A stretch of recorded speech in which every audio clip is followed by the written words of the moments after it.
Minimum 50 maximum, évidemment des règles à respecter, surtout de la part du leader dans ce cas-ci qui doit dicter le rythme. Sam Balota sous les ordres du starter.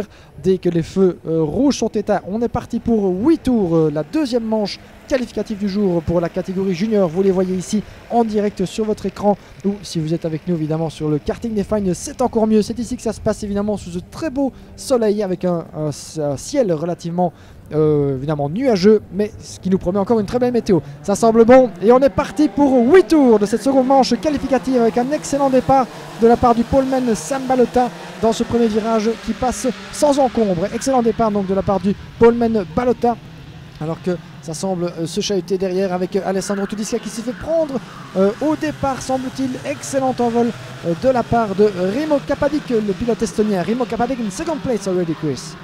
Yeah, it looked like a clean start. Hopefully, well, we did get some penalties for drivers leaving the corridor, the tram lines at the start of the first heat. 3 drivers picking up penalties. It lost Alessandro Tudiska his second place. So that time you may have noticed drivers leaving it pretty late and a very clean start, which is good to see.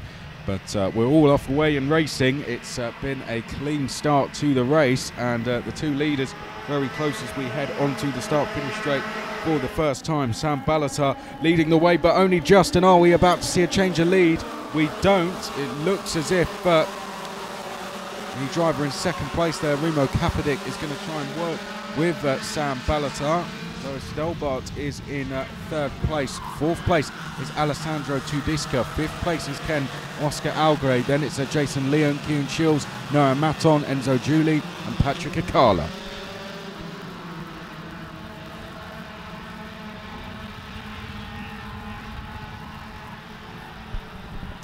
Et voilà, vous les avez à l'image, Sam Balota qui pour l'instant voit Rimo Kapadic, le pilote estonien, revenir sur lui de plus en plus. Il avait moins d'un dixième d'avance au tour précédent. Pour l'instant dans le 3e secteur, là-bas, Sam Balota qui a fort à faire pour contenir les assauts de son adversaire avec Luis Delbar en 3e position, le numéro 112 juste derrière eux. Mauvais départ en quelque sorte pour Alessandro Tudiska qui était en première ligne et qui se fait chipper la 2e et la 3e position. Les voilà à l'image, il repasse juste devant nous. Sam Balota qui négocie le premier virage en tête avec Rimo Kapadic juste dans sa roue. Est-ce que ça peut passer pour Kapadic? Non, il reste derrière également. Ferme la porte Luis Delbar sur Alessandro Tudiska. Alessandro Tudiska, le numéro 144 qui doit rager véritablement. Il est passé d'ailleurs justement Tudiska, on vient de le voir à l'instant. Ah, ça n'a pas duré longtemps, donc Alessandro Tudiska qui peut-être a débuté sa remontée vers la première place, en tout cas qu'il convoite. Il est parmi les favoris, Alessandro Tudiska, et il partait de la première ligne. Il vient de doubler donc Luis Delbar, le numéro 112. Ça venait de se faire donc au virage numéro 1, juste après la ligne de départ. Top 4 pour l'instant qui se distance relativement du reste du peloton. 1 seconde 3 de retard pour Ken Oscar Algre, le pilote estonien en 5e position. Juste devant le Canadien Jason Leug, puis Kian Shields et Enzo Giuli, Noah Maton et Patrick Akala. Voilà pour le top 10. Les leaders qui repassent devant nous et Sam Balota, Chris, qui protège sa position. Sam Balota holding his position quite well. Yeah, that's 3 laps completed. Sam Balota leading the way. It's a very close race this. Oh, and a change for 6th place a little bit further back there. That looked as if Enzo Giuli was going past Jason Leon. Kean Shields was trying to go with him. There's the 3 drivers on screen for you as they make their way down towards turn number 5 for the 4th time. So we're approaching the halfway stage of the race, and Sam Balota increasing the pace on this lap. He's gone fastest of anyone through the first sector. Rimo Kapadic, as a result, is just dropping away. Alessandro Tudiska in 3rd place is now being caught by Lois Delbar. Delbar trying to close in. He's set a new fastest 2nd sector, has the Belgian, as we head up towards the line to complete lap number 4. So halfway through the race then, 4 laps completed, 4 more to go. There's Enzo Giuli on screen, under pressure from Jason Leon, the Canadian. Kean Shields just in behind these 2. Heading up towards now turn number 4 for the 5th time in the 60. That is Jason Leon. There are your 2 leaders. Sam Balota once again repeating what he did on the last lap, going pretty quick on this lap too. He's done another new fastest first sector of the race, but Rimo Kapadic almost matching him. Nothing to choose between the top 5 Guillaume, if Ken Oscar Algrade had a bit of better start to this race or started further forward, then I think the 5 of them would be even closer. But this very good racing from the juniors. En effet, les juniors qui pour l'instant nous gratifient d'une superbe course ici sur ce karting des Fagnes. Nous sommes à la mi-course, moins de 4 tours maintenant à couvrir par Sam Balota qui vient de repasser devant nous à l'instant. Moins de 3 dixièmes de mieux sur Remo Kapadic, le pilote estonien. Sam Balota qui est vraiment, passez-moi l'expression, bouffé du lion depuis l'entame de ce week-end avec une première victoire en Qualifying Heat 1. Et ici, il semble bien parti pour rééditer sa performance. Mais en tout cas, rien n'est moins sûr avec Remo Kapadic, le pilote estonien qui est toujours dans sa roue, moins de 3 dixièmes.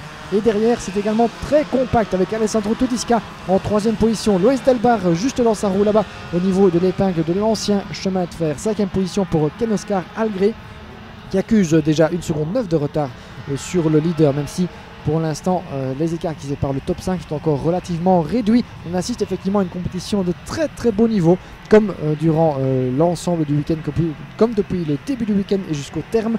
Assurément, c'est de nature évidemment à nous en offrir chaque fois ici sur le karting des Fagnes de Mariembourg, et particulièrement lorsque le niveau est international ici et diversifié, avec, on le rappelle, près de 18 nationalités au départ de ce week-end. Les leaders qui viennent de repasser devant nous, il reste 2 tours.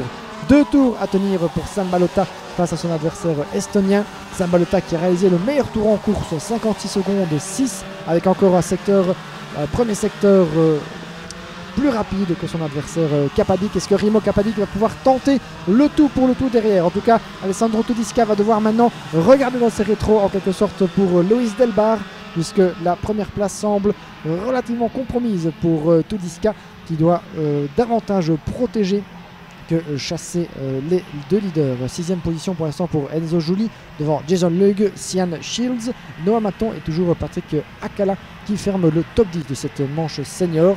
Still the top 3 in the same, the top 4 and top 5 still in the same picture, Chris.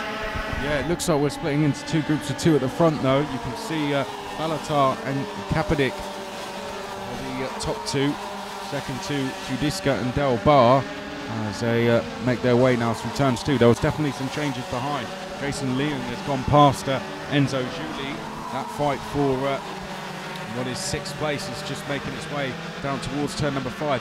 I'd say that's probably the main battle on track at the moment, even though this is the final lap of the race, so perhaps better to stay with the 2 leaders. Sam Balatar there leading Remo Kapadic through the S's for the final time. Don't think Kapadic's close enough to make a move here. It looks like the win once again is going to go to Sam Balatar, but this for Remo Kapadic, an important result, 10th in the first heat after an incident, and Remo Kapadic now is going to make up for that with 2nd place.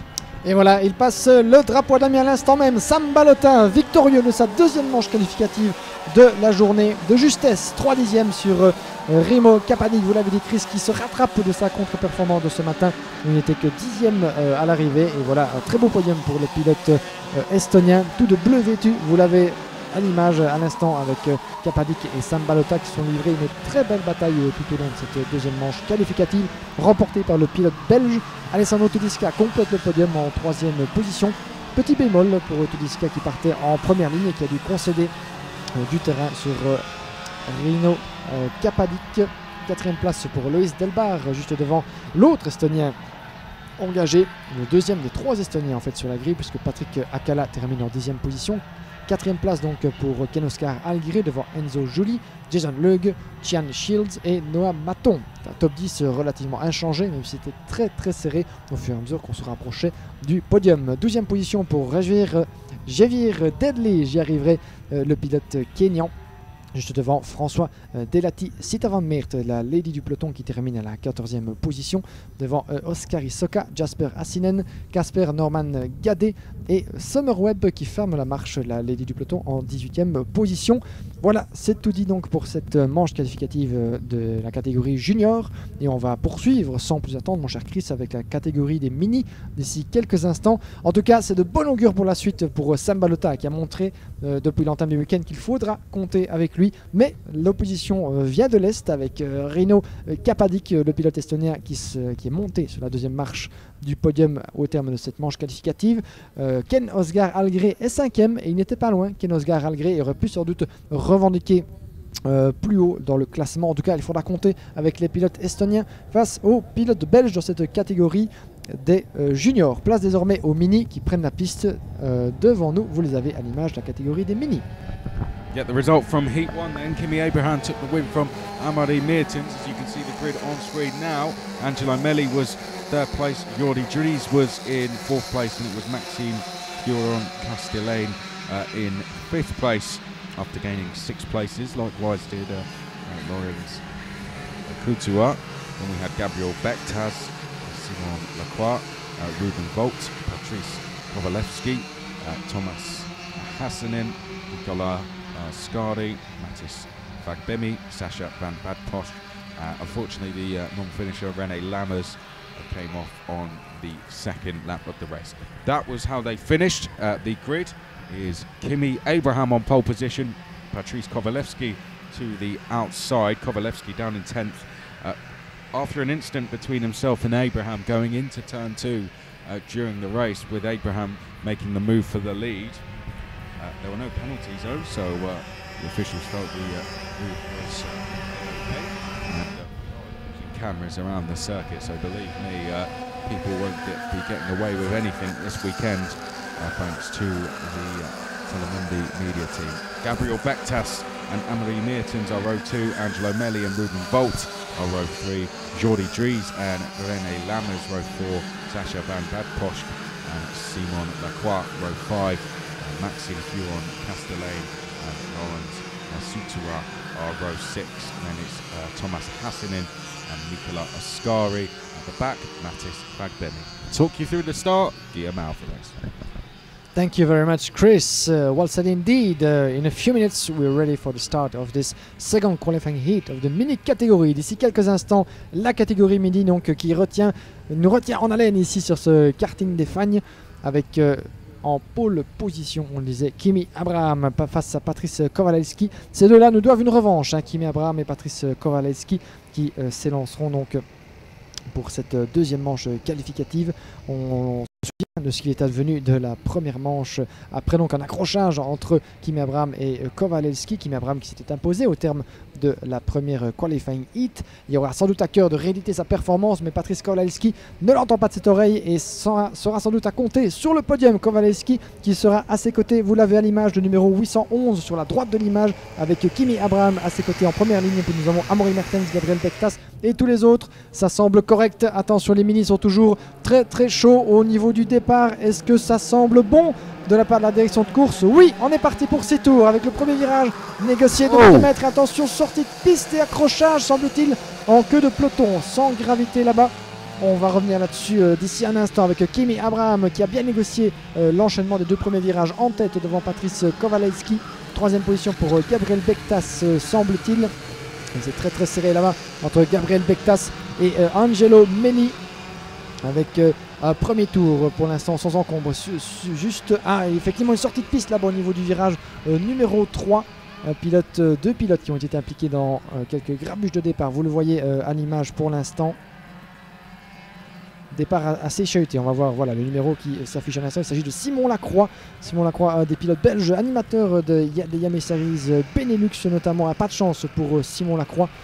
Sortie de route dès le premier virage et qui va repartir. Le voilà qui repart, Simon Lacroix. Pourra-t-il aller au bout de cette seconde manche qualificative? On va refaire le point. Chris, as the pack is now on the crossing line. Yeah, a bit of a messy start there. It was René Lammers once again in the wars at the start of the race.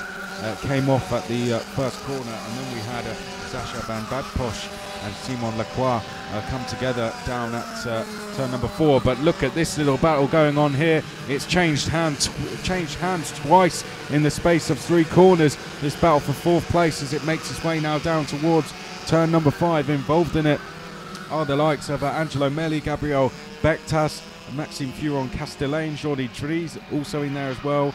Likewise at Lorenz Lesictua. So a really hectic battle, that one. That's the race leader Kimi Abraham, who's taken advantage and clearing off. You can just see at the back of this queue is Patrice Kowalewski. I believe that is now in the 827. Just an update on the times. You can see them on the screen, all the positions. Kimi Abraham leading Amaury Meertens, and it's Maxime Furon Castellane in third place. There's a warning flag out for the driver in third there, Guillaume.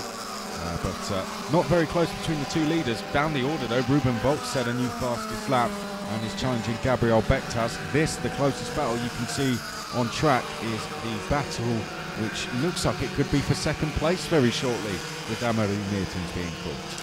Voilà, vous l'avez à l'image, effectivement une très belle bataille pour la deuxième place, puisque Kimi Abraham a vraiment creusé l'écart au début d'épreuve. Une seconde 2, presque une seconde 3 de mieux sur Amaury Meertens. Vous l'avez à l'image, Amaury Meertens avec 4 et voire 5 pilotes dans sa roue. Nous avons dans l'ordre Maxime Furon-Castellane, le jeune pilote luxembourgeois qui nous vient pour la première fois cette saison en Belgique. Il a brillé dans les catégories IAME Series en France. C'est sa deuxième apparition sur le circuit de Mariembourg après les IAME Series Benelux il y a 3 semaines. Et il est occupé à réussir son pari. Maxime Furon-Castellane en 3e position, juste devant Angelo Melli, Lorenz Lecertois, Gabriel Bektas. Et attention, changement de position peut-être pour ce groupe d'acharnés, on peut le dire, avec superbe dépassement. Je crois que c'était Lorenz Lecertois qui vient de prendre l'avantage sur Angelo Melli. À vous confirmer, vous avez cette bagarre à l'image qui fait bien les affaires de Kimi Abraham, qui a augmenté son écart. 1 seconde 5 désormais d'avance sur le leader de la compétition. Alors que derrière ça s'acharne avec dans l'ordre Maxime Furon-Castellane qui a pris l'avantage sur Amaury Meertens. Très très belle entame de course pour le jeune pilote luxembourgeois. Maxime Furon-Castellane deuxième devant Amaury Meertens. Mais ces deux-là sont occupés à s'expliquer de manière très très chaude là au niveau du virage 8. Maxime Furon-Castellane devant Amaury Meertens. Et puis nous avons un groupe constitué Lecertois, Gabriel Bektas, et puis le pilote estonien Ruben Volt juste derrière. Et des ennuis, on vous le disait, pour Patrice Kowalewski, victime du grabuge des premiers tours et rétrogradé en 14e position. Patrice Kowalewski, alors qu'il s'élançait de la première ligne aux côtés de Kimi Abraham. Donc grosse désillusion pour l'un des favoris du week-end dans cette catégorie mini. So Ruben Volt making a move there, and there's Ruben Volt once again pulling out the slipstream to make yet another move.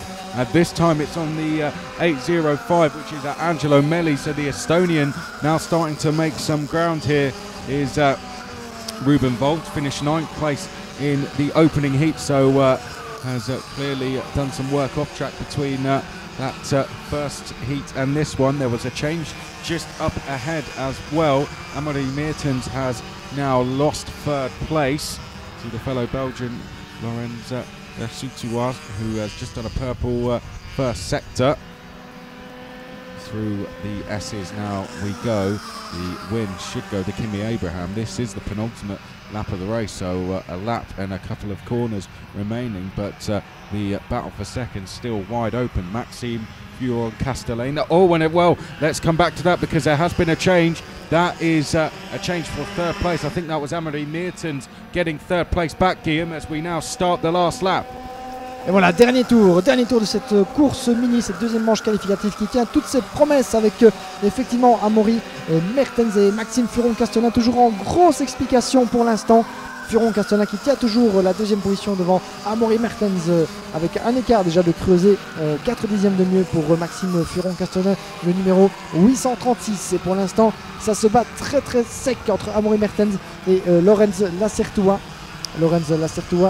Duel belgo-belge pour la 3e position avec Ruben Volt, le pilote estonien, en 5e position, à 2 dixièmes seulement de ce duo de fous furieux pour la 3e place, si je peux ainsi m'exprimer. Alors que le drapeau à damier va bientôt être brandi pour accueillir sans aucun doute la victoire, la 2e aujourd'hui de Kimi Abraham, le champion en titre de la catégorie mini au niveau belge, vainqueur de la IAME Series Benelux l'année passée, favori à sa propre succession et en tout cas qui débute le week-end de la meilleure des manières. Kimi Abraham, le voilà qui se présente, le numéro 825, accueilli comme il se doit par le drapeau à damier, vous le voyez à l'image. Et 2e position, très belle performance de la part de Maxime Furon-Castellane, le pilote luxembourgeois qui également débute sur une très bonne note ce week-end international à Mariembourg. 3e place pour Amaury Meertens, également à surveiller. Meertens qui s'est bien défendu des assauts du pilote estonien, le seul de la catégorie Ruben Volt en 4e position, le numéro 827. 5e place pour Lorenz Lecertois devant Angelo Melli, Gabriel Bektas, Jordi Drees. Voilà un groupe qui se tenait en à peine quelques dixièmes sur la grille de départ. Gabriel Bektas qui a concédé la 6e position pour à peine 21 millièmes de seconde, tenez-vous bien.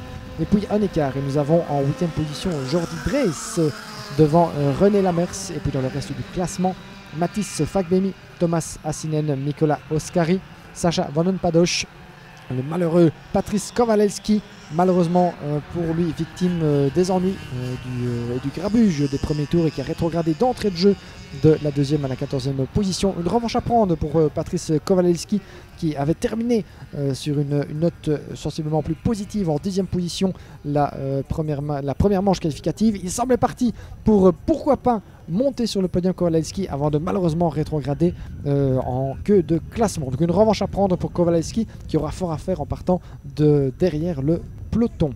Et Simon Lacroix malheureusement qui ferme la marche. Simon Lacroix, le numéro 815, pris dans la tourmente au premier tour, au premier virage, et qui malheureusement n'a pas pu défendre ses chances jusqu'au bout. It was an interesting qualifying heat from the mini category, Chris. As you were now heading, you see on the screen the next one preparing in the pre-gree formation, which are actually the master category, the veterans as we may call them actually. Yep, Masters with veterans, obviously the veteran grid included. The veteran class, shall we say, there'll be a trophy for them. Just to confirm the results once again for the X30 Mini, Kimi Abraham taking the win by just under 2 seconds over Maxime Furon-Castellane. Amelie Mertens finished in 3rd. Brilliant try from Maxime Furon-Castellane, gained 9 places overall. Then we had Ruben Volt behind Amelie Mertens in 4th place. Lawrence Lesitois was 5th place and gained 7 places. Then it was Angelo Melli, Gabriel Bektas, Jordi Dries. René Lammers finished in 9th despite that first lap incident. Mathis Fagbemi was 10th, and then it was Thomas Hassinen, Mikola Oscardi, Sasha Van Badposch was involved in a first lap tangle. Patrice Kowalewski also getting delayed, as did Simon Lacroix. That's how they finished. There's still one more heat for them to score as many points as they can, and the physical points in terms of how we will decide the trophies will come tomorrow in the finals. Well, climbing into his cart there is the number 442, which is Nico Hain. Let's go through the grid for this X30 Master second heat. Of course, same grid in all the heats. Wilfried Lacarpentier is going to go off pole position. Francois Purlier is to the outside. Fabio Chieltica is on row 2 with Gerard Cavalloni. Alain Bazar and David Chenelot are row 3. Vili Lepinen and Frank Ruxel are row 4. Mario Barrios and Matthew Bourdon are row 5. Sally Ulick and Nico Hain are row 6. Willy Runge and Stefan Daydon are row 7. That's how they line up. There you can see them on screen. To the left are the inside, to the left of picture are the drivers on the inside row, and to the right are the drivers on the outside row. That is 14 drivers on the grid, the X30 Masters, getting themselves ready to go. Plenty of experience, of course, on this grid. Some big names in terms of this class. We've got, well, we can start with, of course, Wilfried Lacarpentier, who was the reigning vice world champion of this class, as well as an 8 times 24-hour of Le Mans champion. Fabio Chieltica was 6th last year at this event and is the reigning Belgian champion. Gerard Cavalloni to the outside of the second row, won the IAME International final back in 2015, was 3rd at this event last year. Alain Bazar is in the 522. Of course, we have David Chenelot to the outside in the 475, was 5th at this event last year. See if he can improve on that. Vili Lepinen is in the 474. Frank Ruxel in the 544, 7th at the Open last year. So just one place away in terms of where he's starting on the grid. He'll be looking to improve on that result this year. Mario Barrios is to the inside of row 5. have Matthew Bourdon in the 404 to the outside of row 5 and completing the top 10. Sally Ulick is to the inside of row 6, racing professionally in the car world this year, and that's some big championships including Blancpain and the World Endurance Championship. Really good pedigree Sally Ulick has, and good to see him here racing with us at the IAME International Open. Nico Hain in the 442, and then we have Willy Runge in the 501, and alongside him on the back row, Stéphane Daydon. Guillaume. Voilà, d'ici quelques instants, on sera parti pour cette deuxième manche qualificative de la catégorie X30 Masters. Nos pilotes âgés du minimum 30 ans pour pouvoir concourir dans cette catégorie. Et on le disait à l'instant, avec en pole position la performance en qualification hier de Wilfried Le Carpentier. Wilfried Le Carpentier qui fait un retour tonitruant sur les pistes belges. Lui qui s'est adjugé à 8 reprises la victoire lors des 24 heures du Mans karting, pour ne citer qu'une partie de son plantureux palmarès. Wilfried Le Carpentier a des adversaires à surveiller pour Fabio Kiltica qui s'élancera de la deuxième ligne en 4e position. François Perrière, le pilote français sur Tony Kart, s'élancera en première ligne avec Gérard Cavalloni juste derrière lui. La troisième ligne sera composée de David Chenillot devant Alain Bazar, le numéro 522.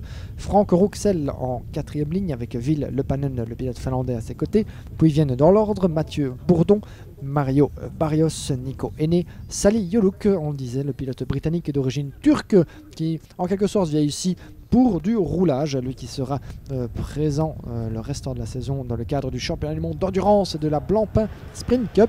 Donc voilà, ça doit lui changer sans doute Sally Yoluk, mais le karting reste la meilleure école évidemment pour entre deux week-ends de course pouvoir garder la main en quelque sorte et évidemment se faire plaisir, ce qui est aussi le créneau de la catégorie X30 Master, des passionnés, des pilotes expérimentés, quelques vétérans aussi qui seront récompensés très justement au terme du week-end avec un trophée tout à fait spécial qui leur sera remis au terme du week-end. Ce sera dimanche évidemment à la conclusion des finals 1 et 2 durant l'après-midi. On a encore évidemment beaucoup de choses passionnantes à voir sur ce karting des fans d'ici là, avec en dernière ligne pour conclure donc le passage en revue de la grille de départ, nous avons Stéphane Daydon et Willy Runge.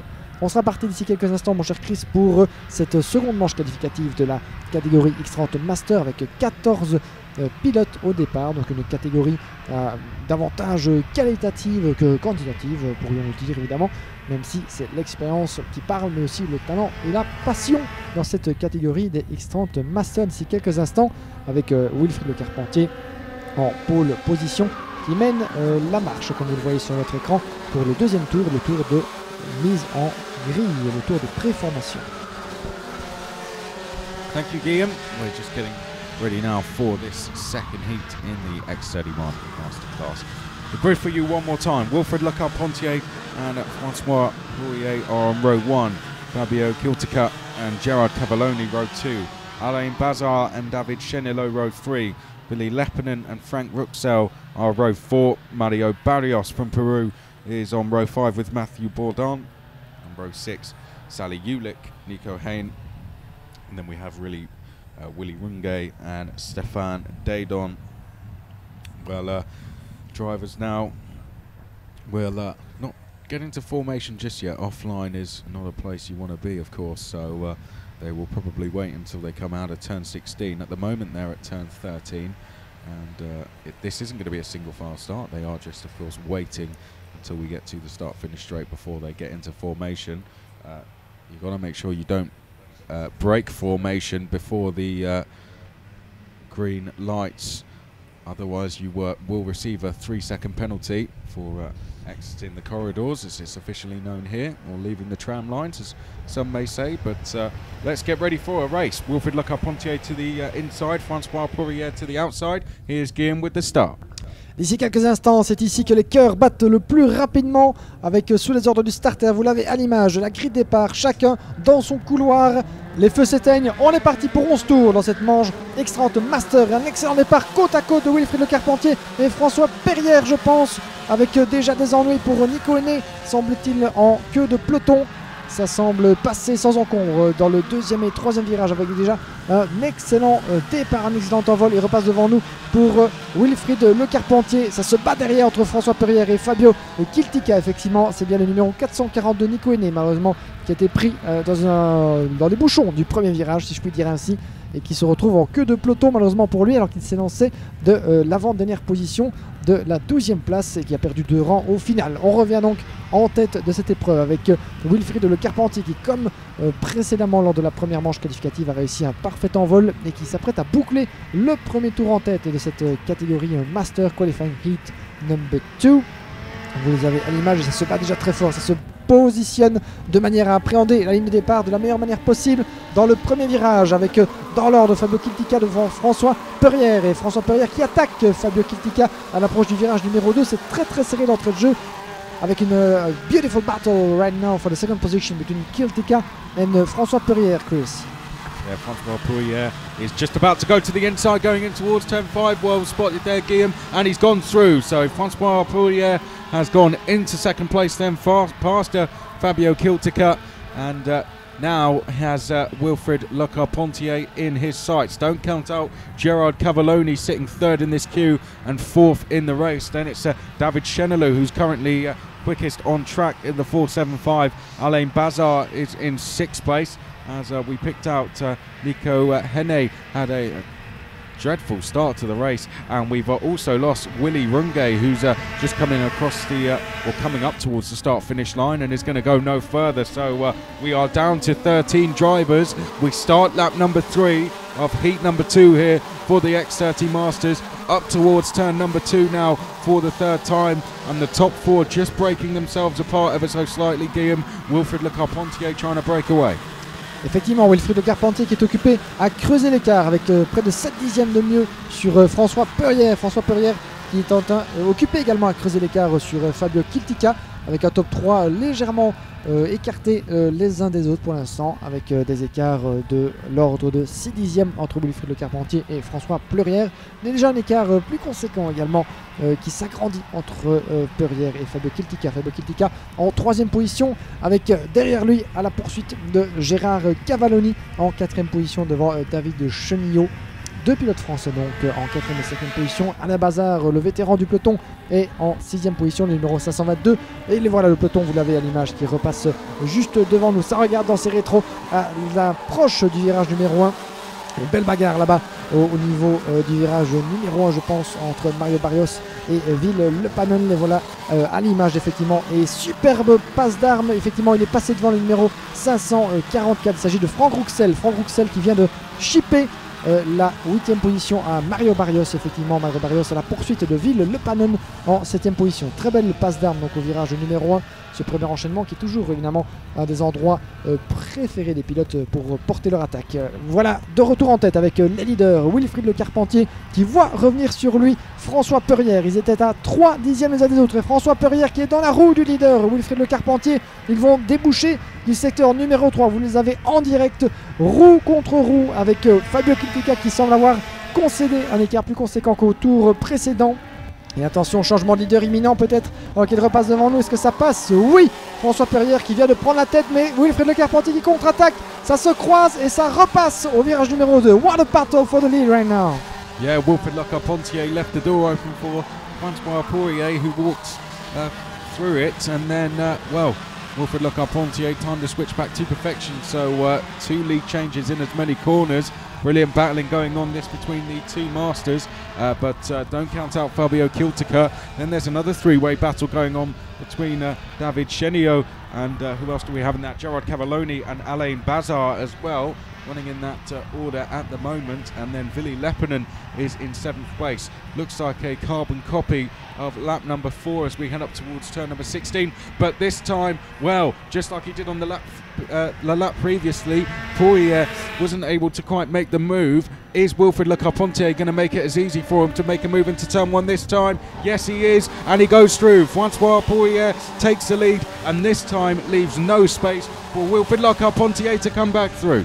Quel magnifique mano à mano que l'on est en train d'assister pour l'instant entre Wilfried Le Carpentier et François Perrière. François Perrière qui a repris l'avantage, on l'a vu au virage numéro 1 en direct sur eux. Et attention, changement peut-être, non, avec François Perrière qui reste en tête juste devant Wilfried Le Carpentier qui voit revenir Fabio Kiltica dans sa roue là-bas au niveau de l'épingle du chemin de fer, le virage numéro 8, et ça pourrait faire des affaires de François Perrière, le leader que vous avez à l'image sur le live streaming si vous nous suivez de chez vous pour ce IAME International Open. Très belle bataille derrière entre Wilfried Le Carpentier et Fabio Kiltica. Fabio Kiltica qui voit peut-être l'opportunité pour lui de revenir sur le leader alors que Wilfried Le Carpentier a été effectivement retardé, alors qu'on a ici une image à l'image, le peloton, voilà les leaders qui repassent devant nous juste sur la ligne de départ avec l'avantage creusé par François Perrière et Fabio Kiltica qui a pris l'avantage sur Wilfried Le Carpentier également. On le disait, Fabio Kiltica qui était en observation en attente de pouvoir peut-être plonger à la corde et profiter du duel qui opposait ces deux adversaires. François Perrière pour l'instant qui creuse l'écart inexorablement, 7 dixièmes d'avance sur Fabio Kiltica alors qu'il reste 5 tours à boucler. C'est peut-être suffisant pour François Perrière et tenir cette première place auquel il tient tant sera suffisant pour que Fabio Kiltica puisse combler les 7 dixièmes et remonter donc sur le leader, mais il faudra compter également sur Wilfried Le Carpentier. Ces trois là se tiennent en une seconde pour l'instant pour le top 3. 4e place pour David Chenillot qui concède 5 dixièmes sur le podium. 5e place pour Gérard Cavalloni devant Alain Bazar, Franck Rouxel, Ville Le Panon, Mario Barrios, Mathieu Bourdon dans le top 10 pour l'instant. Francois Perrière leading them up towards turn number 1 then, and his gap is extending over Fabio Kiltica. He's just set a new fastest lap as Francois Perrière in the lead. The gap back to Kiltica now 8.5 tenths. The main battle on track, I'd say, is for 4th place at the moment as they make their way onto the back straight. There you can see 1st, 2nd, 3rd. But look at that battle for 4th place. It's David Chenillot, Gerard Cavalloni and Alain Bazar as they just flash through picture there up towards turn number 7. Wait for it. There they are. And it looks as if that's Gerard Cavalloni in the 412 there and Alain Bazar in the 522. Have just lost touch slightly with David Chenillot. Look back to the leaders briefly, and that is a view of Wilfried Le Carpentier, but there you can see the rest of the pack closing in as we head onto the start-finish straight to complete 8 laps. Francois Perrière has got a lead now of 1 second. This race has calmed down somewhat. Still it's Fabio Kiltica in 2nd place, Wilfried Le Carpentier in 3rd place, David Chenillot in 4th place. Then this battle for 5th place between Gerard Cavalloni and Alain Bazar on the back straight. After that it's Frank Rouxel, Willy Leppänen, Mario Barrios, Mathieu Bourdon, Nico Henne, Stéphane Daidon, Sally Ulick, and unfortunately we lost Willy Wingate. Et Alain Bazar effectivement en 6e position, le numéro 522, très en forme Alain Bazar qui pour l'instant s'accroche aux roues de Gérard Cavalloni, le numéro 412 en 5e position pardon. On se bat pour la 4e place pour l'instant détenue par David Chenillot. Très belle bataille à 3 pour l'instant puisque le top 3 pour l'instant est relativement figé avec François Perrière qui avait 1 seconde d'avance au précédent pointage. On va faire ici le bilan alors qu'il repasse devant nous. Il va bientôt rester 2 tours à couvrir pour François Perrière, le français, avec 1 seconde d'avance sur Fabio Kiltica. Wilfried Le Carpentier est 3e, ça se bat derrière avec Alain Bazar qui tente et qui passe au virage numéro 3. Magnifique passe d'armes et Alain Bazar qui est allé à l'abordage et qui s'est apposé juste à la sortie du virage numéro 3. Il est en 5e position Alain Bazar au détriment de Gérard Cavalloni, le pilote français. On sentait venir à cette tentative de Alain Bazar, l'un des vétérans luxembourgeois du peloton ici. Et c'est intervenu au virage numéro 3 là-bas, juste après le virage 1 et 2. 5e position pour Alain Bazar au détriment de Gérard Cavalloni. 4e position pour David Chenillot. Alors qu'en tête, 1 seconde 2 d'écart entre les leaders de François Perrière, Fabio Kiltica. Fabio Kiltica qui est occupé à améliorer son tour. Lui qui a le meilleur tour, le 2e meilleur tour en course. Meilleur tour en course pour le leader François Perrière. Et nous rentrons dans le dernier tour alors que les leaders repassent devant nous à l'instant.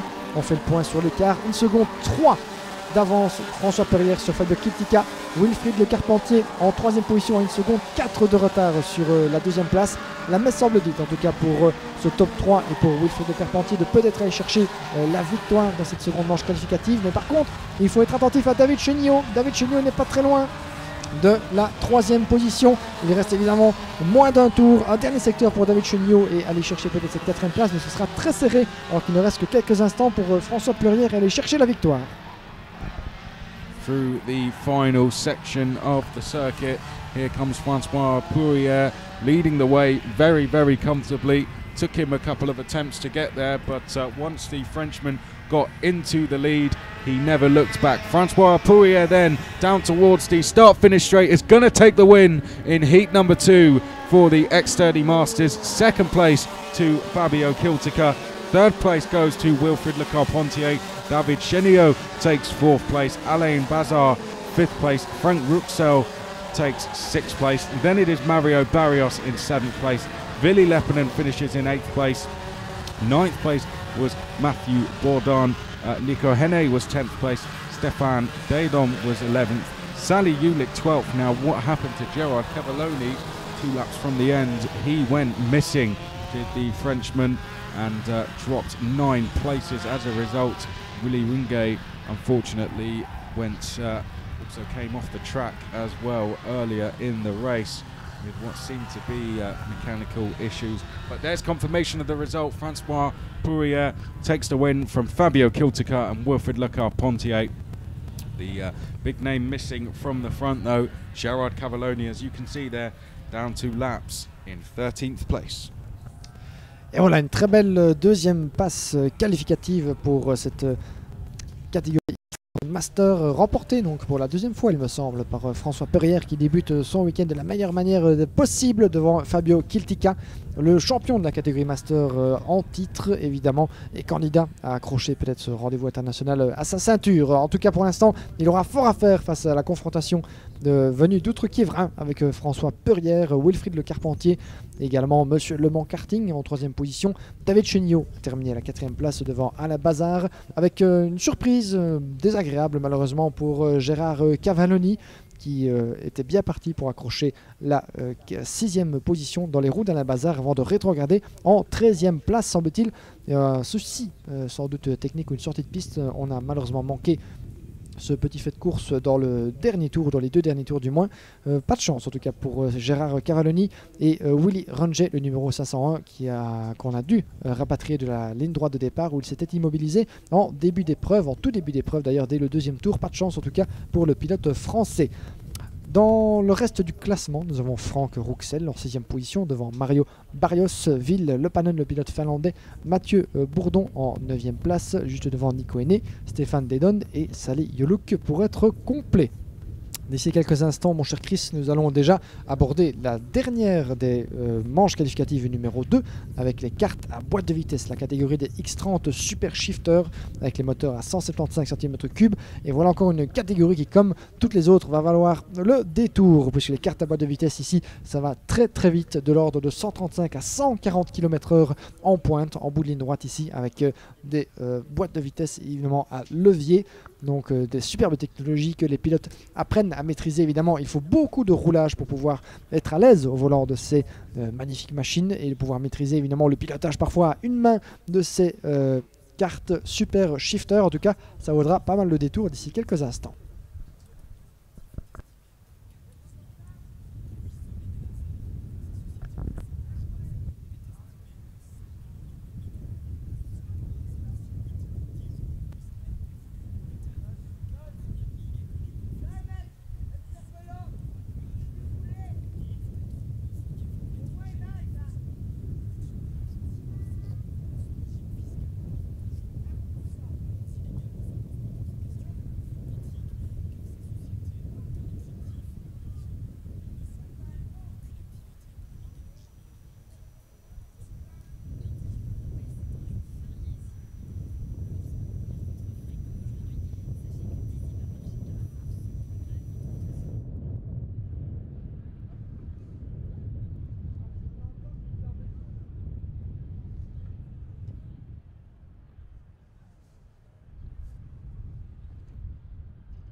So now we look at the super shifters, and before we go any further, we did have an incident earlier involving Matteo Antoine in the senior class in one of the heats, which brought out the red flags, but the good news is that he is okay, and we believe that we will see him out on track for the rest of the weekend. So the marshals, medics around the circuit doing a very good job to get Matteo Antoine back off the track safely and care to him, and as a result he looks like he's going to be able to go racing for the rest of the weekend, which is great news.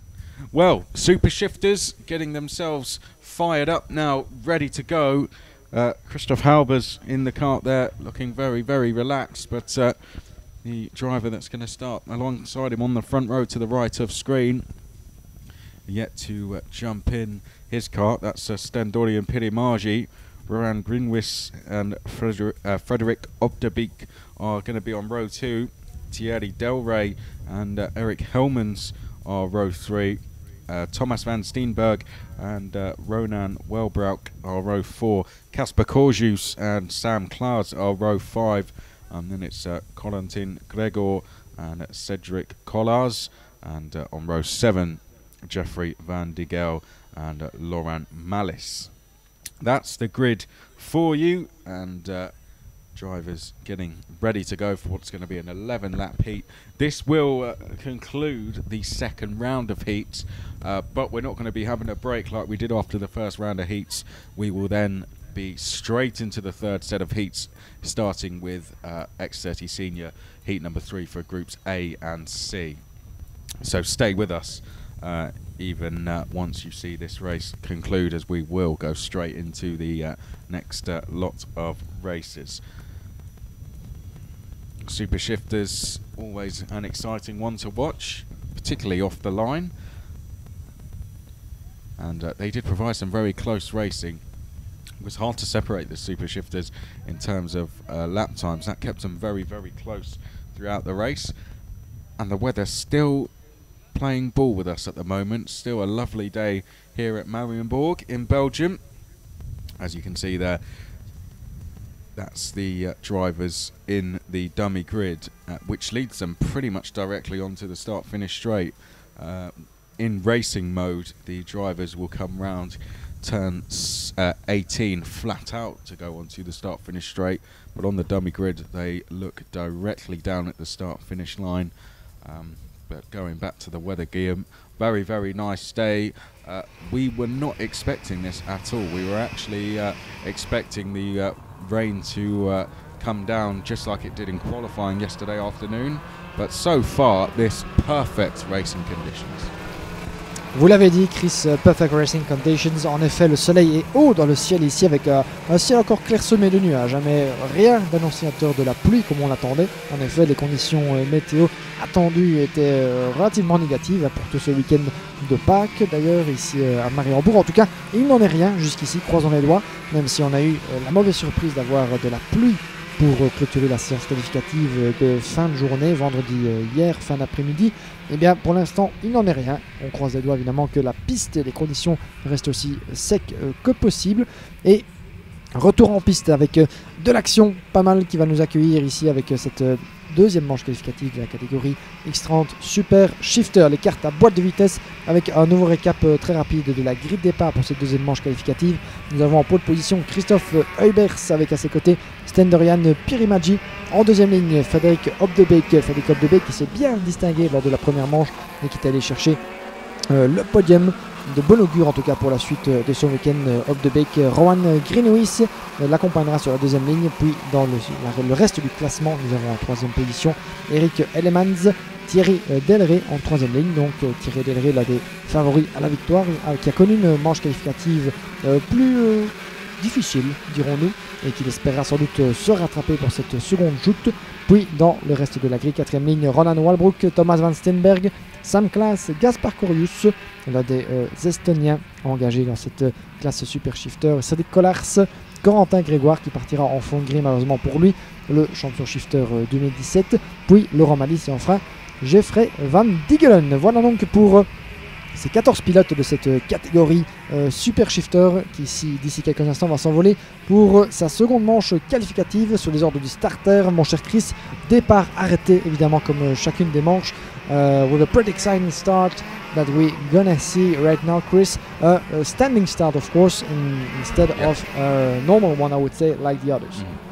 Yep, well, here come the drivers to get in their positions. As you can see, Christoph Halber's there to the inside of the front row on the 770, to the outside Stendorian Pilimagi. Rowan Grimris, Frederick Opterbeek, Thierry Delray and Eric Helmans. Then it's Thomas van Steenberg and Ronan Welbroek, Casper Corjus and Sam Klaas, Corentin Gregor and Cedric Collars, and then we have Jeffrey Van de Gel and Laurent Malice. Green flag at the back, we're about to go racing. Blink and you'll miss it. Here we go for the Super Shifters second heat. Oh, we're off away in racing and some good starts, potentially some jump starts towards the back of the field, but a very clean start at the front, and Stendorian Pilimagi on the attack of Christoph Halbers, but he's going to lose a place to Frederick Opterbeek as a result. So Opterbeek there in the 733 has gone into second place. Stendorian Pilimagi had himself pretty much alongside with Christoph Halbers, but wasn't quite able to execute a move. We got a change for fourth place potentially as well. There they come into screen. A mistake from Stendorian Pilimagi. But just behind this, it looks like Thierry Delray is in fourth place, just trying to hold off the likes of Helmans, Van Steenberg, and the whole rest of the field. It's a very tightly packed field on this opening lap, except for the two leaders who appear to be breaking away.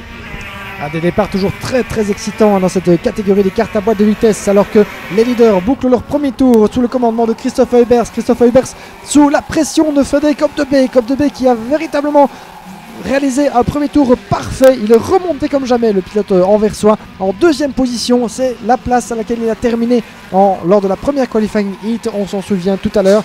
Bien décidé à rééditer sa performance et pourquoi pas à l'améliorer. Opterbeek qui pour l'instant est occupé à mettre la pression sur Christoph Heubers. Pour l'instant, duel belgo-belge qui s'isole. Est-ce que ça passe? Non. Frederick Opterbeek est toujours en deuxième position au niveau du virage numéro 8 là-bas. Troisième place pour le pilote estonien Stendorian Pilimagi. Thierry Delray, effectivement, vous l'avez bien vu, Chris est en quatrième position, le champion, multi-champion de Belgique de la catégorie Super Shifter. Quatrième devant Rowan Greenwis. Thomas Van Steenberg est en sixième position devant Sam Klaas, Cedric Collars, et huitième devant Eric Helmans et Corentin Grégoire qui boucle le top 10 devant Corian Erius. Attention, changement de leader au moment où on en parle de Frederick Opterbeek qui s'impose au premier virage. Frederick Opterbeek à nouveau leader de cette catégorie Super Shifter et qui conserve la tête au virage numéro 2. What a move from Frederick Opterbeek, now leading the pack. Eric Helmans has a mechanical flag, his race essentially over. He'll have to come in, which will hurt him as he is currently, well, where is he running overall? Let's have a look, 10th place for Eric Helmans. But as you called there, Guillaume, brilliant move that from the lead for Frederick Opterbeek, just showing that the power of the toe down that long start finish straight. Through the S's we go. Opterbeek leading Christoph Halbers. Then it is Stendorian Pilimagi and Thierry Delray who appear to be working together here. Rowan Grinwis is fifth place. Then it's Van Steenberg, Sam Klaas. Behind that is Corentin Gregor. Then in ninth place we have Cedric Collars and Casper Corjus, who has just gone past Eric Helmans, now into 10th place. So up towards turn number 2. There comes a change for third. Well, we thought Thierry Delray was going to be working with Stendorian Pilimagi. Instead, he's made the move. He's gone into third place, and you can see why. He's just set a new fastest lap, 54.554. The gap now to chase to the two leaders, Guillaume, just under 8.5 tenths. Thierry Delray qui vient de signer, vous l'avez vu à l'écran, le meilleur tour en course pour l'instant en 54 secondes, 5 dixièmes. Est-ce que la charge a sonné pour Thierry Delray qui vient de prendre la troisième position au détriment de Stendorian Pilimagi? Très beau duel, deux duels dans la même image pour la première et la troisième position avec Frederick Opterbeek pour l'instant toujours solide leader avec 2 dixièmes 4 d'avance sur Christoph Heubers. Troisième position donc pour Thierry Delray devant Pilimagi. Voilà les leaders qui repassent devant nous quasiment dans la même image alors qu'il reste 7 tours à boucler. 7 tours à boucler, changement de position là-bas au virage numéro 1, vous le voyez. Et je pense que c'est, semble-t-il, effectivement la sixième position. Thomas Van Steenberg qui s'est fait passer ou qui vient de passer Rowan Greenwis pour la 5e position. Ça vient de se passer alors que Frederick Opterbeek abaisse encore le record du tour en 54 secondes 3 dixièmes. Frédéric Obdebeek qui est bien décidé à creuser l'écart sur Christophe Heubers en première position là-bas.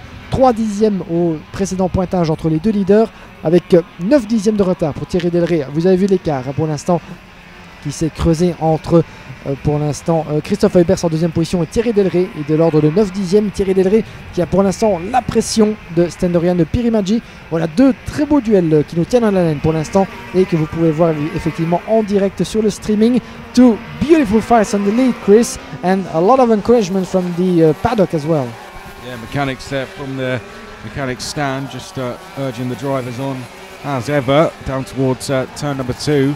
A brilliant move picked up there on the last lap by our camera crew from Thomas van Steenberg, the Telemundi media crew, bringing you great coverage as ever. Always a pleasure to work with them, and some fantastic racing being put on here by our super shifter drivers. This perhaps the main battle on circuit between Delray and Pirimadji since losing that third place. Stendorian Pirimadji has not let Terry... Oh, well, that was a mistake. He just ran wide there coming out of turn number 12, caught the grass, and that was enough to send him wide on the brakes at turn 13. We thought, well, I thought Stendorian Pirimadji was about to line up a move on Delray, but he's got a lot of hard work to do if he wants to do that now. The gap to Delray is 9/10 of a second, so the Estonian now leaving himself with a job to do here.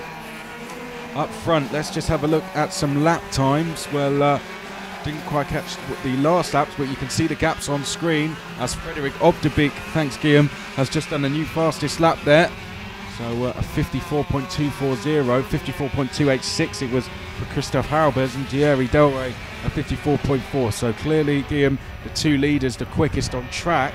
Obdebeek at the moment making himself very difficult to catch. Voilà, on le voit, les leaders qu'on suit pour l'instant en direct sur la piste avec Frédéric Obdebeek, le plus rapide, 54 secondes de dixième, c'est le tour le plus rapide. Il a la pression pour l'instant, Frédéric Obdebeek, de Christophe Heubers juste derrière lui. Une demi-seconde d'écart entre les deux leaders pour l'instant. Vous les voyez dans l'enfilade du virage numéro 1 avec un écart plus conséquent. 1 seconde 3 désormais concédé par Thierry Delray qui a lui-même 1 seconde 7 dixièmes d'avance sur Stendorian Pirimadji. Un écart qui vient de légèrement diminuer entre Pirimadji et Delray. Il était de 9 dixièmes il y a un tour. Pourquoi ? Puisque Stendorian Pirimadji a commis une erreur en effet, on l'a vu en direct sur le streaming. Merci encore à la production de Telemundi de nous fournir ces images impeccables. Stendorian Pirimadji qui est sorti large à au virage numéro 12, ce qui lui a fait perdre un temps considérable et peut-être tout espoir pour la 3e position alors qu'il reste 4 tours à couvrir. Maintenant, ne parlons pas trop vite, qu'on connaît évidemment les capacités du pilote estonien qui avait terminé justement d'ailleurs à cette position, la 4e lors de la première manche qualificative, à nouveau derrière Thierry Delray. Classement quasiment similaire à ce qu'on a connu ce matin, sauf que c'est Frédéric Obdebeek qui tient le bon bout pour l'instant, le pilote anversois qui repasse devant nous avec 3 dixièmes d'avance. L'écart se réduit pour l'instant entre Frédéric Obdebeek et Christophe Heubers. Christophe Heubers, détenteur du meilleur tour en course, 54 secondes 2 dixièmes, c'était au tour précédent. Est-ce que Christophe Heubers va pouvoir rattraper Frédéric Obdebeek en l'espace de 3 tours? So, as we can see, Christophe Heubers is catching actually on Frédéric Obdebeek, setting out the best lap out there. Do you think in the 3 laps remaining, could he make the move? Well, let's have a look. Well, let's wait and see. It won't take them long for us to find out. These super shifters do negotiate their way around this Marienborg circuit pretty quickly. But as you said, Christophe Heubers doing everything right at the moment, setting the fastest lap. That's the best thing he can do to try and put some pressure on Frédéric Obdebeek. Let's compare what they do across the line this time. Stendorian Pirimadji has just gone purple in the second sector. He could be on here to set a new fastest lap across the line. It's 3/10 between the two leaders, and Stendorian Pirimadji has set a new fastest lap in his attempts to try and take third back from Thierry Delray. So he may have made that mistake, the 737, a couple of laps ago, but he's certainly making up for it now, Stendorian Pirimadji. And as we are approaching the final lap of the race, he's giving himself a chance here to take that third place back from Delray. But here are your two leaders. At the moment, it's pretty much neck and neck between Frédéric Obdebeek and Christophe Heubers. They go through every sector, matching each other almost, and I don't think Christophe Heubers, with just over a lap to go, Guillaume, is going to have enough time to make this move. En effet, le temps commence à diminuer, le temps presse pour Christophe Eybers de pouvoir doubler Frédéric Hopdebeek alors qu'il reste un tour. Et attention, changement pour la 3e position semble-t-il. Effectivement, ça a été très rapide là-bas. Est-ce que Thierry Delray toujours en 3e position devant Dorian Pirimaggi, semble-t-il. Oui, effectivement, pour l'instant, classement a changé. C'est derrière que ça vient de bouger avec Thomas Van Steenberg qui vient de ravir la 5e, qui vient de se faire doubler par Sam Klaas. Effectivement, on a bien vu. Je pense, non, Thomas Van Steenberg, toujours en 5e position devant Sam Klaas. C'était très chaud là-bas au virage numéro 1 entre les deux Belges pour la 5e position. Mais pour l'instant, classement inchangé pour le top 4 alors qu'on approche du secteur de l'escargot. Les pilotes dans le 3e secteur pour l'instant. Quelques virages encore à négocier pour Frédéric Hopdebeek qui s'envole vers sa première victoire du week-end ici dans cette seconde manche qualificative. Et quelle victoire de la part du jeune pilote belge.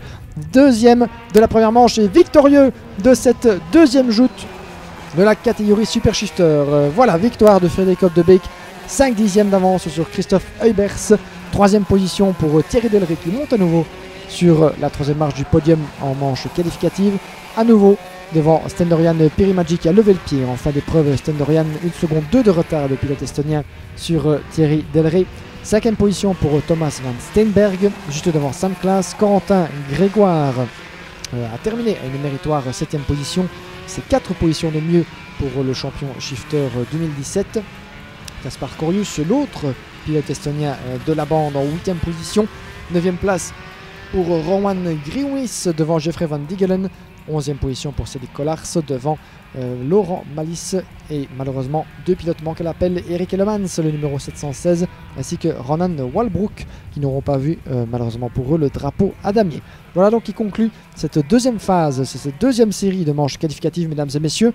Mais pas le temps de se reposer, pas le temps de souffler, puisqu'on va déjà repartir pour la suite, la 3e et dernière série de manches qualificatives.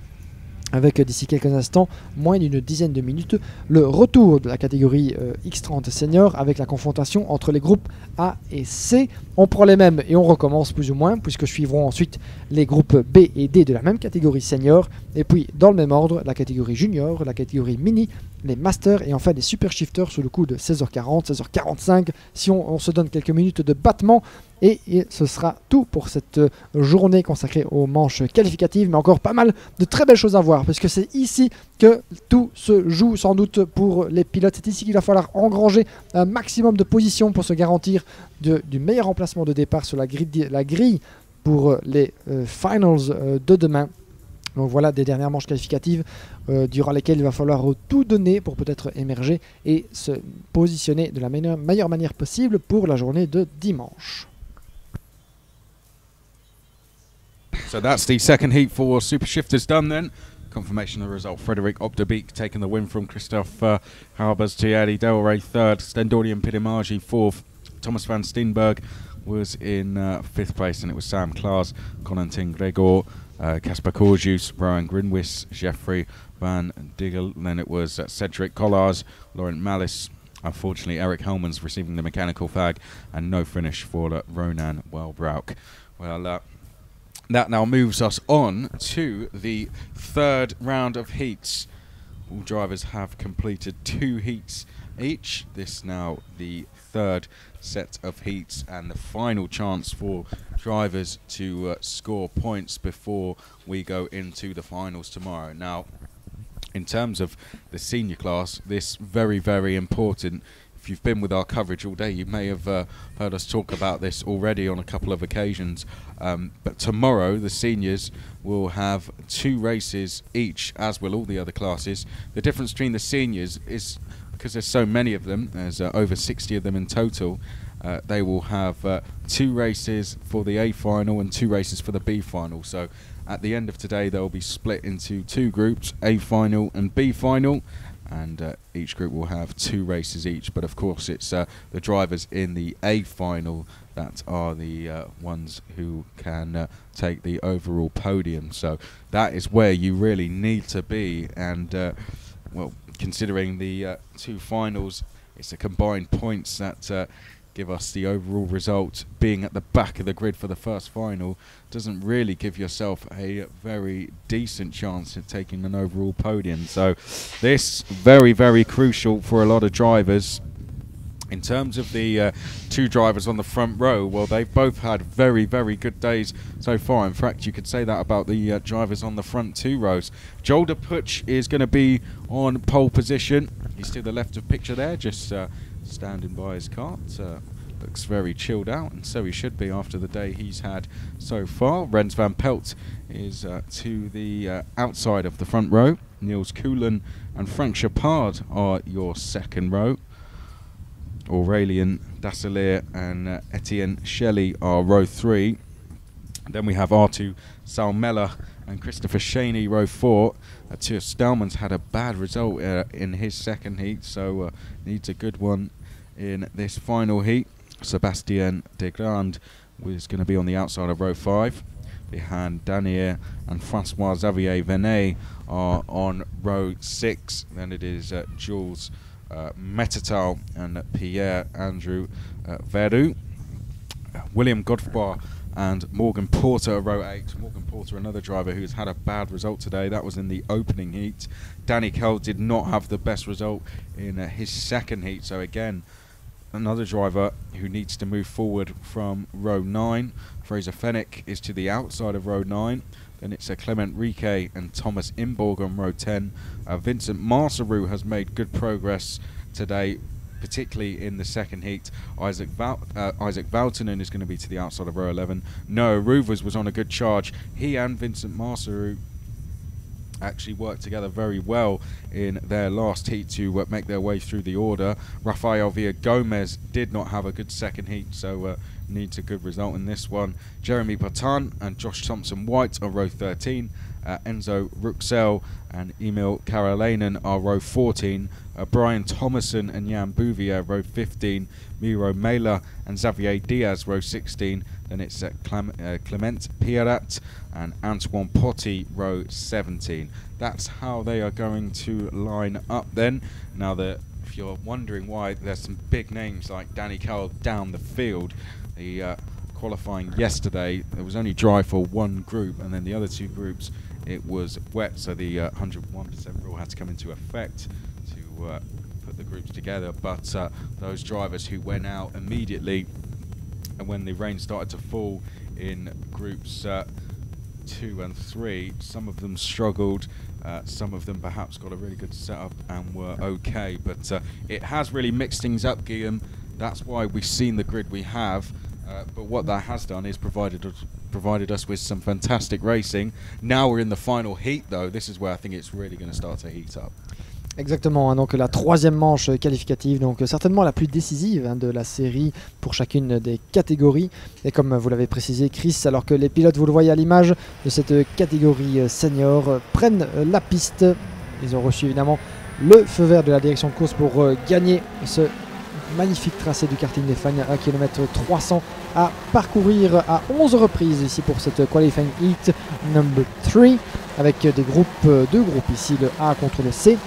Et un bref rappel de la grille de départ, celui évidemment qui est passé entre les gouttes en début de qualification, on le disait, c'est Joël de Puch, évidemment, Joël de Puch, le pilote français qui partira à nouveau de la pole position comme ça a été le cas lors des deux précédentes qualifying heat qu'il a disputé. On le rappelle que la catégorie senior très fournie ce week-end a vu 6 manches qualificatives disputées depuis l'entame du week-end. Donc voilà, 72 pilotes, il a bien fallu les départager en plusieurs groupes qualificatifs. Ce sera le cas également demain avec 2 courses finales par catégorie, donc 2 groupes pour 2 courses distinctes en fonction des résultats cumulés au terme de ces manches qualificatives, dont la troisième vaudra certainement le détour ici.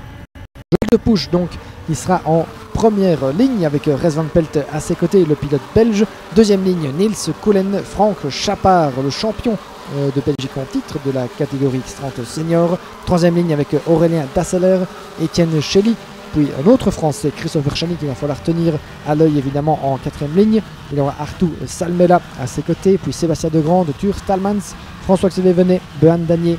En septième ligne, nous avons Pierre-Andrea Véro, Jules Mététal, Morgan Porter, William Godefroy, Fraser Fenwick, Danny Kearl, le champion britannique Thomas Imbourg et Clément Riquet qui forment la 10e ligne. Puis dans l'ordre, Isaac Valtonen, Vincent Masseroux, Raphaël Villagomez, Noah Rovers, Joshua Thompson-White, Jérémy Potin.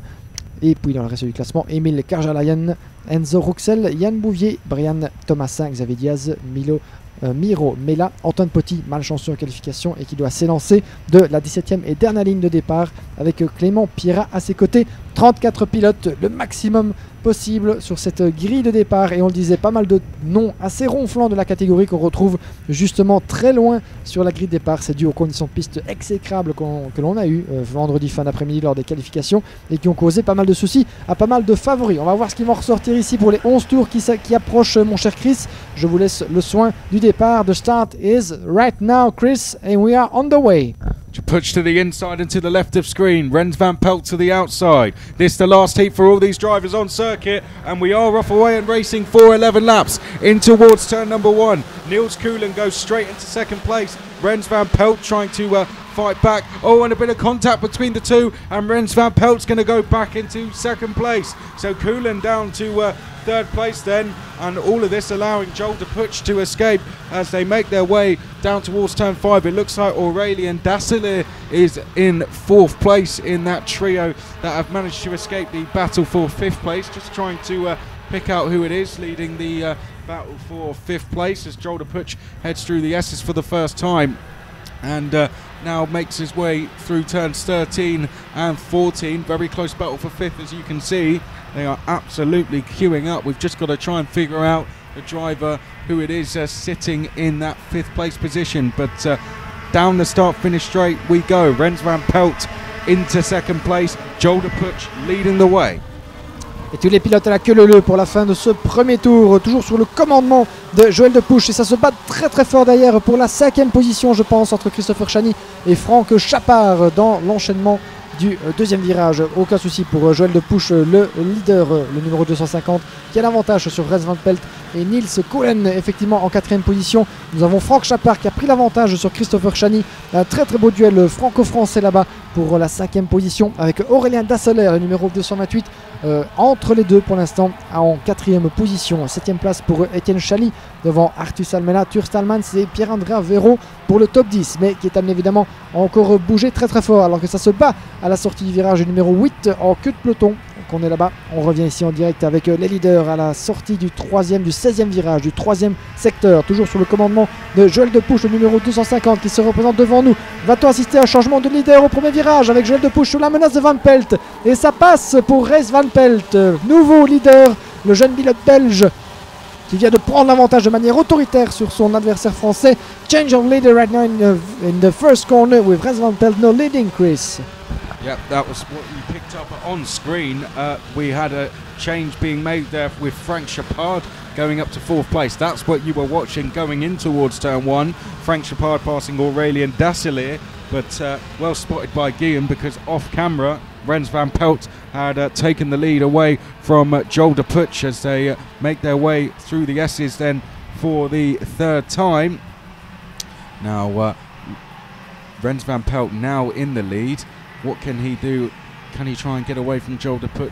Looks like Niels Kuhlen could be coming under pressure from Frank Chappard, who is definitely the one to watch in this race very shortly. Chappard fourth in this queue and fourth overall as we start lap number 4 up towards turn number 2. Frank Chappard, I think, Guillaume, on this lap could be lining up a move, and there it comes. Well, it's come from a long way back for Frank Chappard up into third place. It may have lost him some time, but a good move that, Guillaume.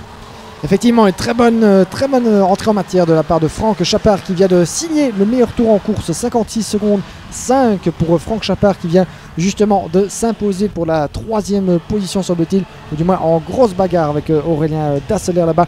On les a à l'image ici, le numéro 250 Joel de Puig toujours à la poursuite de Rens van Pelt sur vos écrans sur le live streaming de IAME, les deux leaders en tête avec toujours en 3e position je pense Niels Kuhlen, le pilote néerlandais dans l'enfilade de l'escargot, le 3e secteur. Alors déjà 3 tours de bouclé, on va rentrer dans le 4e tour pour Rens van Pelt. Alors une très grosse explication là-bas, ils sont 4 roues dans roue pour la 4e place, 3e position toujours pour Franck Chappard, effectivement on l'avait bien vu, et ça se bat, c'est très chaud au premier virage là-bas entre Aurélien Dassler, Niels Kuhlen et Tur Stalmans. Niels Coulen qui a perdu 2 positions coup sur coup dans ses premiers tours. 3e position, on les voit à l'instant pour Frank Chappard. 4e place pour Aurélien Dasseler. Il a juste derrière lui Tür Stalmans, Niels Coulen, Arthur Salmela qui n'est pas loin à 2 dixièmes. Donc c'est très serré pour l'instant. On screen there, Till Stalman's just making a move as they went through turn number 6. That's the main battle on track, the battle for 4th. This the battle for the lead, but if we switch back to 4th place, that's where it's all kicking off.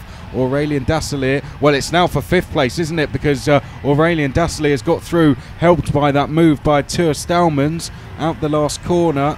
Let's see if we can pick it up and see what's going on in that battle for 5th now as a lead has come across the line. Nothing's going to change between those three just yet, but here we go. This is where it looks a little bit closer, and there comes a move that looks like who's that losing a place? That's the 214, is it, of Artu Salmela losing a place to Pierre Andrea Veru. So the Frenchman there just going past in the 2-3-4. Morgan Porter, who needs a good result, is now drawing closer to this as well. He's 3rd in that little queue, so not these two, but those 3. Last in the queue is Morgan Porter. Then it's William Godefroy, who's also making pretty decent progress. And Francois Xavier Vernet rounds out the top 10. But back to the leaders, Guillaume. It looks like it's getting a bit closer now. Frank Chappard starting to turn up the pressure here on Joel de Puch. Could we see a move on the next lap?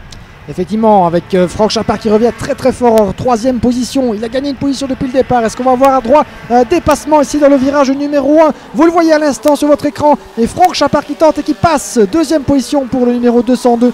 Frank Chappard qui vient de s'imposer avec la manière sur Joel de Puch. Joel de Puch qui rétrograde depuis l'entame de cette épreuve. On vient de dépasser la mi-course ici dans cette qualifying heat qui compte 11 tours au total. Avec une grosse bataille également juste derrière. Vous avez les 3 leaders pour l'instant en visu avec derrière. C'est derrière que ça se passe. Il faut aller voir entre Aurélien Dasseler, Tür Stalmans. Et nous avons juste derrière également Pierre-Andrea Véro, le pilote français. Vous avez à l'image les 3 leaders avec Reis Van Pelt devant Frank Chappard. Frank Chappard qui semble se rapprocher effectivement de Reis Van Pelt. Frank Chappard qui est vraiment survolté dans cette 3e et dernière manche qualificative A et C en senior. Est-ce que Frank Chappard va pouvoir aller chercher Reis Van Pelt? Voilà les 3 leaders qui repassent devant nous. Peut-être une attaque similaire pour Frank Chappard. Non, ça ne passe pas alors que Reis Van Pelt est en train de fermer la porte. Vous ne l'avez pas encore à l'image. Les voilà les 2 leaders ici au virage numéro 2. En sortie du virage numéro 3 et derrière une très grosse bataille. Chris is going all the way actually at the front and behind as well. Yep, I think we've got to keep our eyes peeled to the front for now though, because Frank Chappard is definitely lining a move up on Rens Van Pelt here. It's not a matter of if, it's almost a matter of when now as they make their way down through turns number 8 and 9. Frank Chappard has been absolutely on fire throughout today. Showed brilliant pace. How many times has it come up that he's just set a new fastest lap? And he's made some brilliant moves so far in this heat. Now the next person on his list is Rens Van Pelt, the Belgian. It's going to be far from easy as Rens Van Pelt also been very quick today. But Frank Chappard just seems to have the edge at this stage of the race. As we head down towards turn number 1. Through turn number 1 they go. Chappard, is it going to be at turn 2? We see a move where they're heading up to now. He doesn't look quite close enough to go for a move